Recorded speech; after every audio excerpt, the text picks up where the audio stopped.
to hide collections on Roblox. Hello everyone, welcome back to the channel, and in this video I'm going to show you how you will be able to hide your collections in your Roblox account. So first of all, just simply open the Roblox, and after that just log into your account.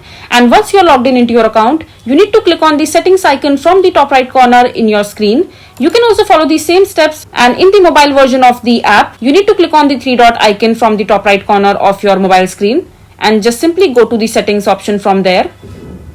And after that, in the settings section, on the left hand side menu, you will see different options like account info, security, privacy, notification, payment method and other options.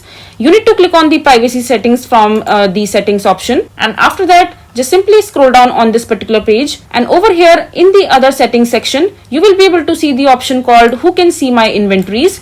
Basically your inventories are your collections or the things that you have collected in your Roblox account as an inventory.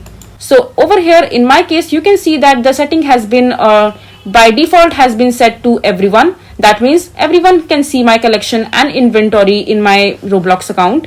But since you want to hide it, just click on the drop down menu from this corner, and after that you will be able to see bunch of options in the drop down. You just simply need to click on no one, and that's how your settings of the inventory will change, and no one will be able to see your collection in the Roblox account. So this is basically how you will be able to hide your collections on your Roblox account. I hope you find this video to be helpful. So that is it for this video. If you find this video to be helpful, make sure to hit that like button and don't forget to subscribe to our channel for more such informative videos, and I'll see you the next time.